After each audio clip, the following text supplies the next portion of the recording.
Reddit is one of the craziest places you can go as a producer. It's either full of new producers making the most insane mistakes you can imagine, pirated sample packs, and some of the best or worst advice you'll ever find. So I'm going to be making a beat using just advice from Reddit to see if the most judgmental, opinionated producers give the best advice. The first step is to pick a new producer name. I'm going to follow some of this advice and go and pick a random video game name.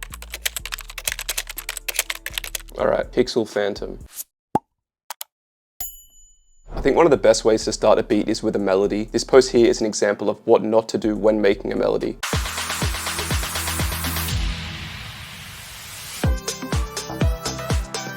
So some of the advice here includes using a minor scale and trying a different sound. I'm going to go into View, Scale Highlighting, and pick C minor. I'm going to pick these notes as the root notes for the melody. I then turn these root notes into triads by adding notes above it like this.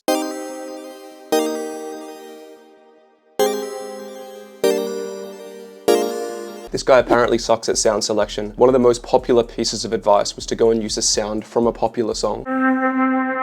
Really sounds like something you'll hear in Mask Off, for example. Turn off loop points, turn on cut itself. I'm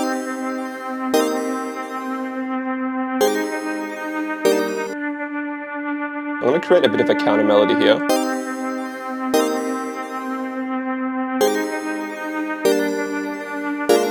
This next post tells people to stay away from YouTube influencers. I'm going to delete my channel. And sorry, Lario, I'm about to block you.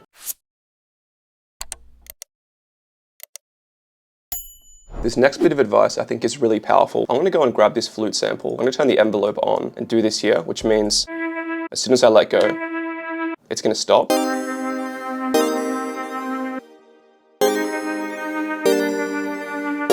This guy recommends pitch bending a chord. I'm not 100% sure what he means. I prefer doing something a little different at the start of a drop. I'm going to grab these chords here. I'm going to go into Song. I'm going to open up the master, open up a new Edison, click record, and then click play. And then drag this sample into the playlist. Go and change the sample start offset. I'm going to go and reverse this. So we have this sample here. And we have this cool kind of riser like this. So many posts recommend keeping things simple. I'm going to copy this kind of chord progression here onto this plug.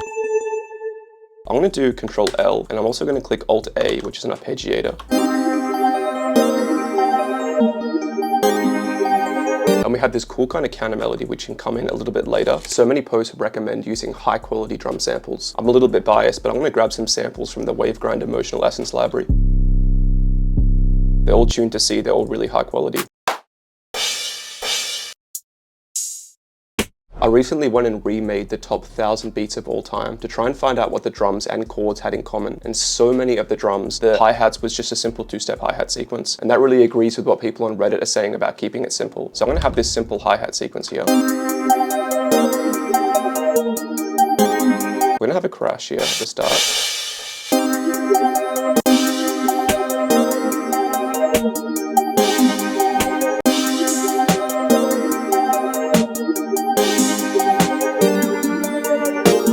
This guy says that kicks are often too loud. I'm going to lower the volume of this kick slightly.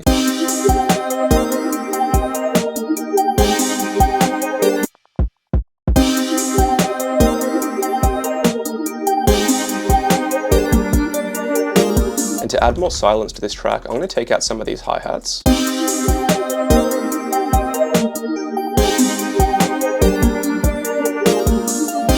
And add a little fill at the end here. If you want to take out the hi-hats but not have the track sounding too empty, you can go and add some quiet low-pitch hi-hats like this.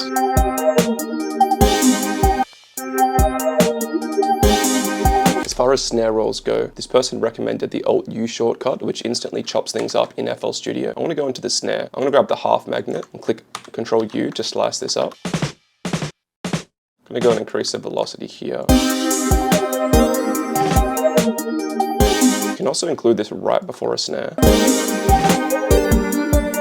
As far as 808s go, this guy recommends taking a fat 808, shortening it, making it clip, and going and placing it on the root note. So I'm going to grab the kick, and I'm going to go and paste it on top of this 808. I'm going to go and make sure it follows the root notes of the melody.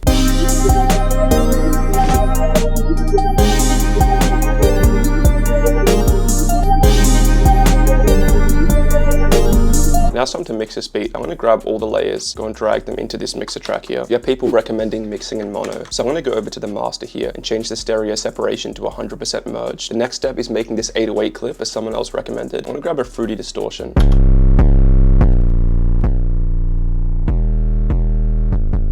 think that sounds pretty good. I wanna cut some of the lows out of this melody.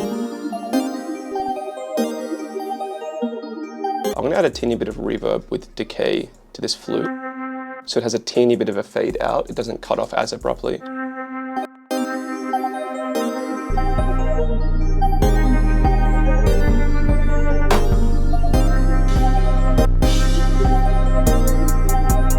gonna add a teeny bit of reverb to this hi-hat here. I'm gonna go and add a soft clipper to the master and just crank the post.